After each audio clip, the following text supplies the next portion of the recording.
Hello, I'm Betty. Thank you for joining the Octavia Flint Public Library for our Authors Festival. This year, our theme is visual storytelling. Our next guests are from Albuquerque.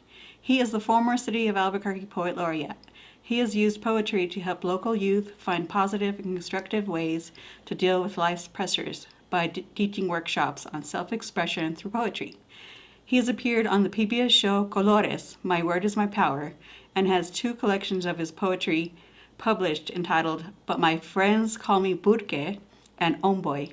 His daughter is 16-year-old performance poet from Albuquerque and is currently attending New Mexico School for the Arts. She has been published in various poetry anthologies and in 2016 published Burquenita. She was a featured speaker on Albuquerque TEDx Youth 2015 and a featured performer at TEDx ABQ Main Event 2018. This father and daughter duo will be presenting spoken word dynamic poetry duo. So without further ado, allow me to introduce Manuel and Sarita Gonzalez.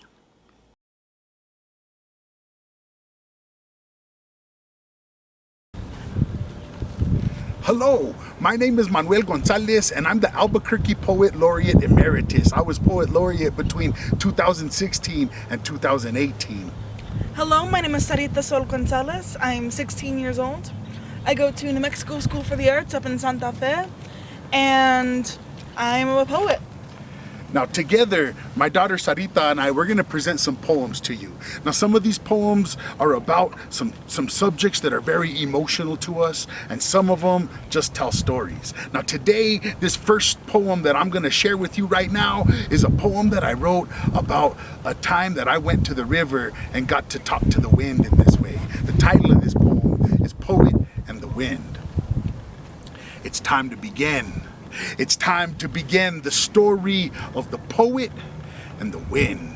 Now the poet went to the river one day to sit and talk to the river and pray. The trees were happy to see him with their leaves red, brown, and gold, because fall was falling fast and things were beginning to get cold. So the poet gave respect to the river, respect to the sky, and respect to the earth. The four directions and inner reflections as to why he was given his birth. When all of a sudden the poet heard leaves rustling, and he knew that it must have been the wind, and he knew that the wind always blew right through him, so he packed up his things to go home.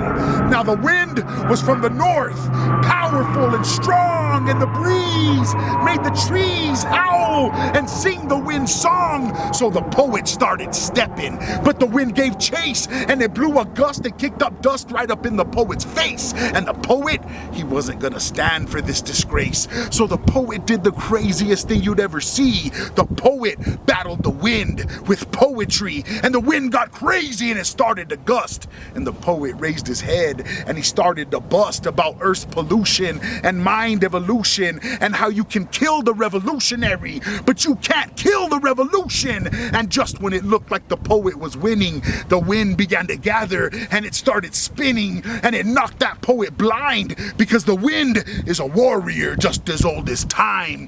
Came at that poet so hard that it blew the poet's mind. So he started reaching for metaphor, searching for simile, digging deep inside himself for the capability of seeing beauty in everything. And his heart began bursting and blooming, and he spoke of love and life and his emotions inside. But then the wind came at him like an ocean tide, and it knocked that poet right off of his feet.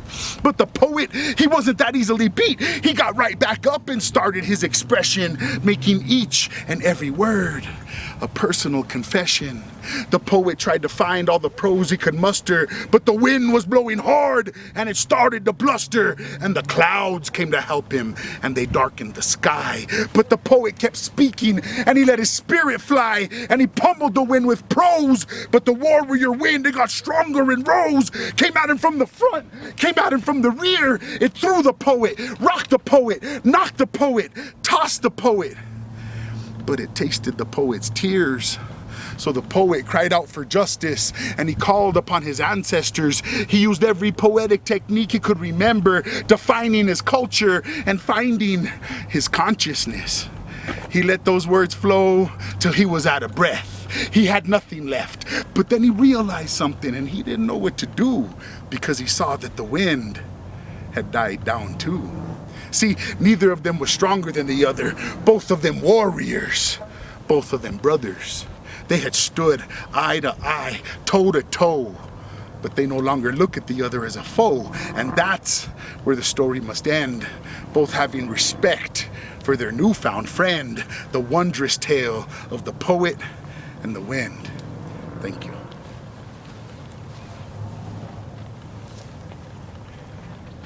This poem I wrote for the anniversary of women getting the right to vote. The 100th year anniversary. The title of this piece is Voice. We weren't seen as enough. The world we lived in didn't see us as more than machines to pump out men. Each daughter, a maid. Each woman, a wife. We were never willingly given the right to vote. Those who held more melanin on their wrists had to work twice as hard than their sisters of fairer complexions. We thought we had all won the battle when we heard the celebration. But we quickly realized this victory was not for us all. Women of color still had to endure 42 more years of being silenced.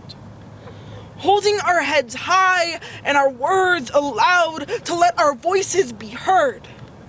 To let it reverberate in their head like the call of the drum at the balls of our feet. They say the fight ended in 1920. It is 2021 and the fight is not over for a century. We have fought for respect, striving to survive in a world made for men. We still fight for equal pay. We still fight for our own personal autonomy. We still fight for equality. We still fight for our voices to be heard. We still fight. Thank you.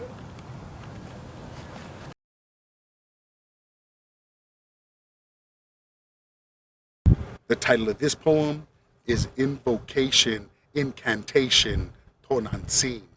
1. Repeated mantras unlock consciousness. The Empress sits on her throne.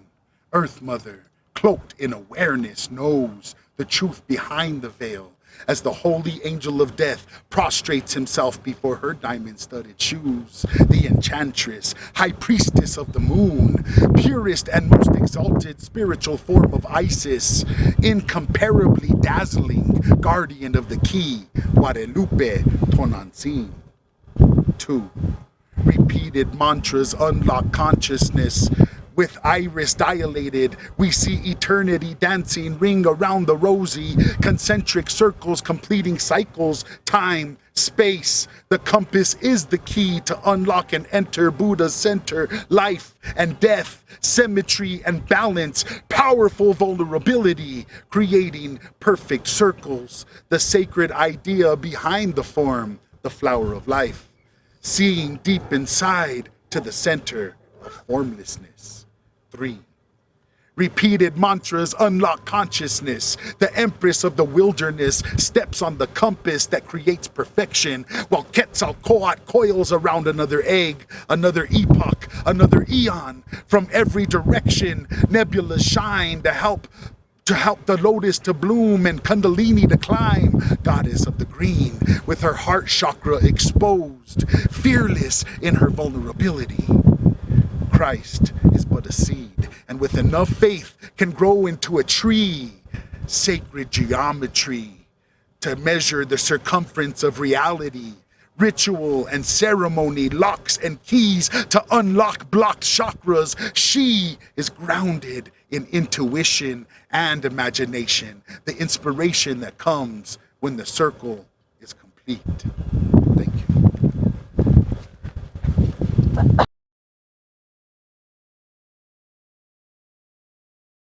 Has a little bit more of a story to it. When I was in 5th grade, I met the U.S. Poet Laureate, Mr. Juan Felipe Herrera. And he ended up just jokingly saying, "Hey, maybe someday I might be able to recite poetry in the Library of Congress with me." Now, I took that with a grain of salt. I mean, he was the U.S. Poet Laureate. Of course I did. But then, sure enough, a few months later, he sent us an email telling me that me and my parents were going to D.C. And so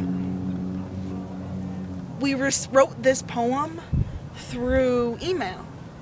It was me, Mr. Herrera, and another girl named Elena Mendina from Chula Vista, California. So the title of this piece is "The Earth is Ours, and She Asks Us Many Things."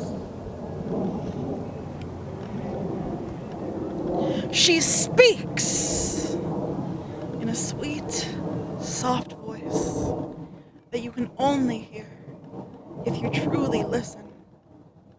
She asks us, do we love all of our relations? And do we listen to the stories of our ancestors? We walk, we play in the motion of stars, all the voices come to us. We dance. But this dance is like no other. It grabs you like an ocean current and moves swift like the wind. It twirls and tumbles like fire and keeps me grounded through the tierra. Tierra, tierra, ancient gourd, emerald warrior. Sunlight and turtle red back, tortuga, tortuga, on whose back we live. We bow to new generations. May they not fall, may they blossom. Inside our words and outside our words, the words of the people. The voices speak to me. They tell me I am here for a reason. A reason that will take my people in a different direction. A direction that will build a brighter future with bridges, not borders. And live the dreams that we can only imagine. Thank you.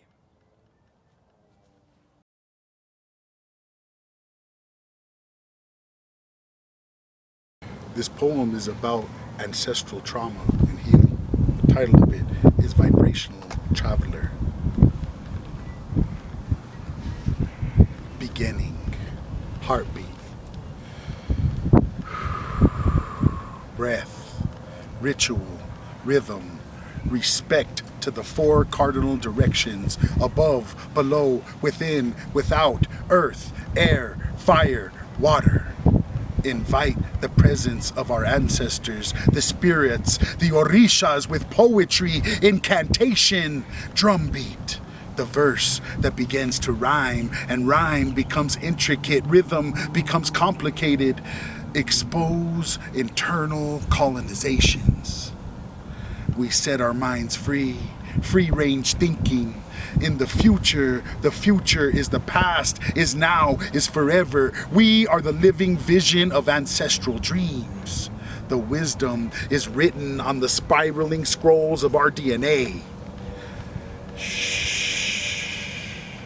Inside the silence, we hear our ancestors whisper, spending time, sharing space. In the silence of breath and the animus of life, here is where we heal from the trauma suffered by our grandmothers, suffering in nightmares until they become our dreams.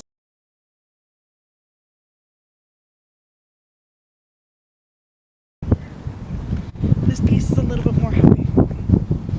It's about the 11 women that were found buried on the West Mesa.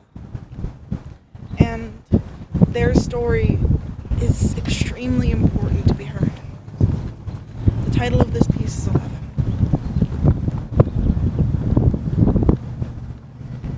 Help save our own. Of women and community into a new culture, we must evolve. Never forget these lives that were stolen. Take a stand. Let us become one within each generation, and the cycle will continue taken advantage of. Women will continue to be disrespected if we don't stand for ourselves now. Or we can do what they want us to do and pretend it never happened. We can gather our sisters like a pack of lobas, howl at the moon, and make it clear that we are not going to stay silent. So now, we have a choice.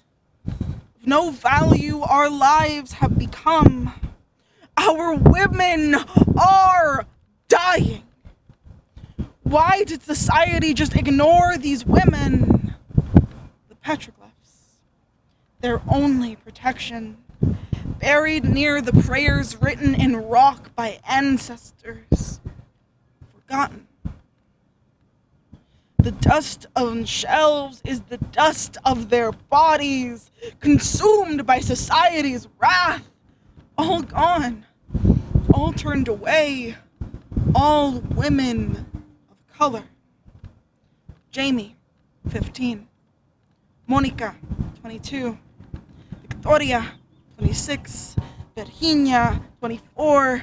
Cecilia, 24. Cinnamon, 32. Doreen, 24. Julie, 24. Veronica, 28. Evelyn, 27. Michelle, 22. Michelle's unborn baby, 4 months in utero.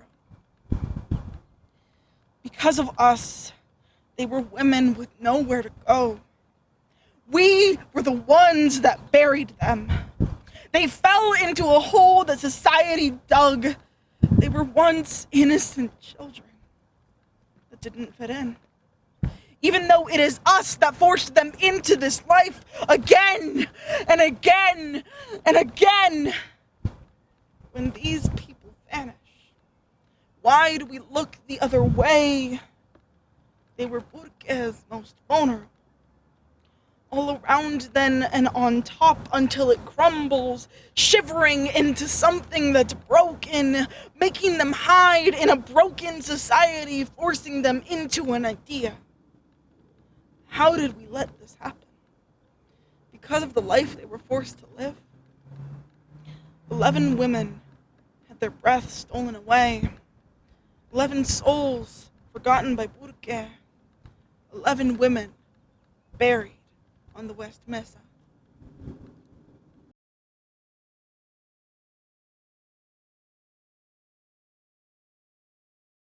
Now, this poem is about how sometimes life can be a dance. It's titled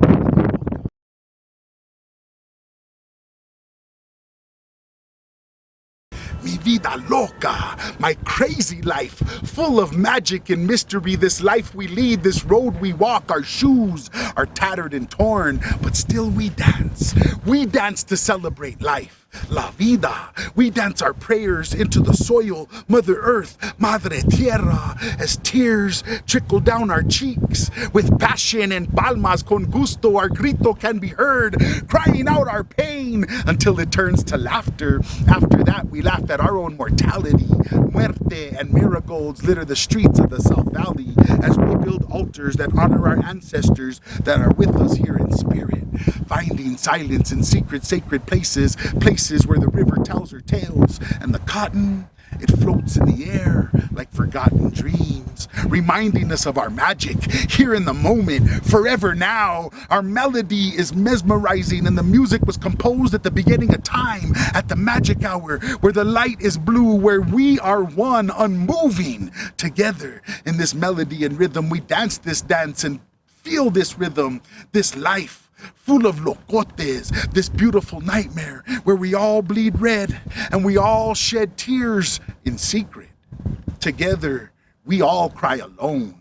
We hide the shame of our tears by avoiding eye contact because our eyes got big mouths and they'll snitch on you for the price of a glance. Don't give them a chance. And don't get dizzy, because spinning is part of the dance. Like a spiral, like a Sufi, our spirals spin inward, and our suffering is a sacrifice, like the scars on a sun dancer's chest. But we don't speak of the things that we hold seriously and take sacred, like a sage smudge stick sitting on an altar next to pictures of people in need of prayer. Metakioasin, all our relations. With gratitude, we give thanks for this life, this vida, this brief moment where our little light shines for less than the blink of an eye in the dream of time, and we awaken to find lagañas in our eyes, reminding us to bring back the signs and symbols from our dreams, the flowers and song, the flor y canto, the inshoshi insiwat, the realization and contemplation, the cosmology and sacred geometry, our hope for the future,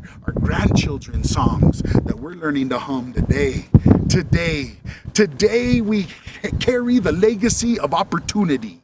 Every morning the sun rises and we get another chance to feel this rhythm and dance, this vida, this brief moment where the ballerina keeps the ballet on their toes, and this intense tango of terror and delight, two-stepping with La Muerte to the last song at the end of the night before the early bird begins to sing and the world becomes washed in that blue light before dawn, the delicate light of an infant day, where we get another opportunity, another moment to shine, another chance to dance. Thank you.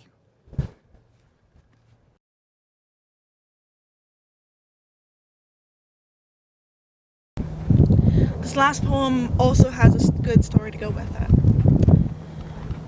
When I was in freshman year, I was trying to figure out more of who I was.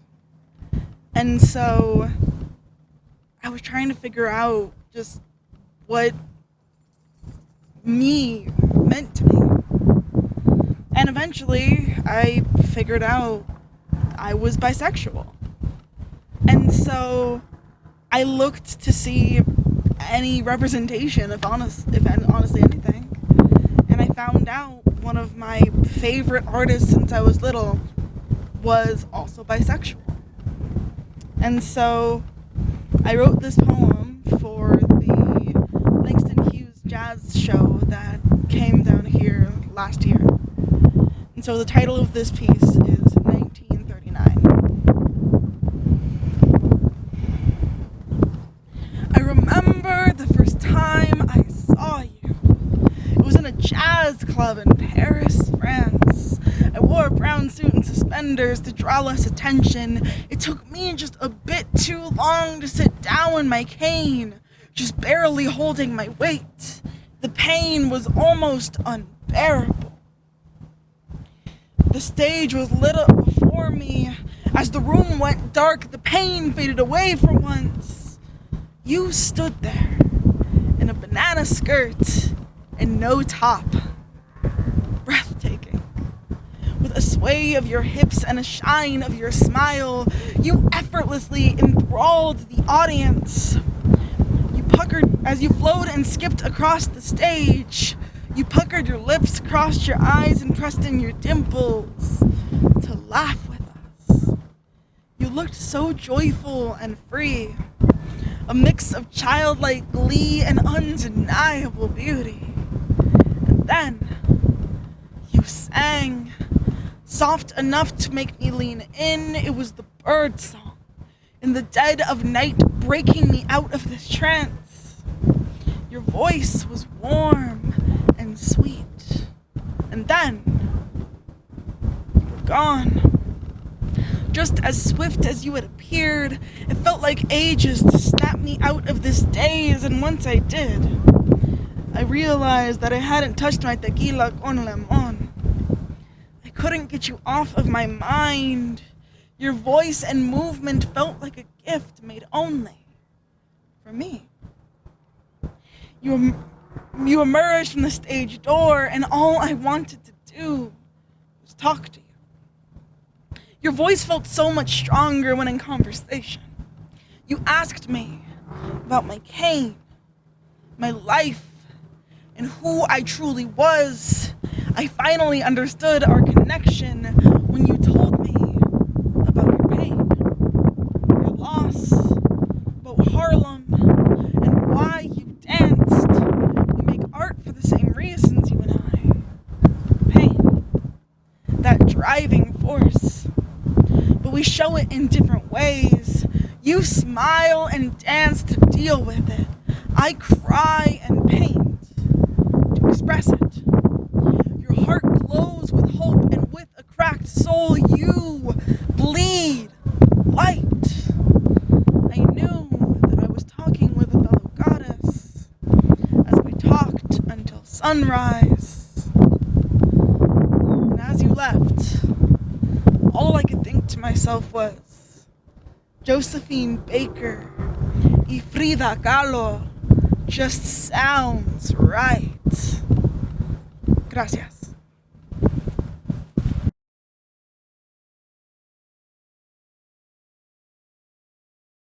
Well, thank you so much for listening to us and our poetry. But the most important point that we have to make today is that it's not about us. It's not about our poems. It's about poetry. So we hope that you go home and are inspired to authentically express yourself. Self-expression is one of the most important things, not only for you mentally, but physically. Yeah, it's good for your heart, it's good for your spirit, and it's good for your mind. Thank you so much. Gracias. Thank you to our special guests, Manuel and Sarita Gonzalez, for sharing their poetry. The Octavia Flynn Public Library here in Gallup, New Mexico invites you to join us for live and recorded presentations daily during the month of May. You can find the schedule of events on our website at ofpl.online. Please make sure to follow us on Facebook, like and subscribe to OFPL's YouTube channel, and stay up to date on all library events and programming. On behalf of the Octavia Flynn Public Library, thank you for watching.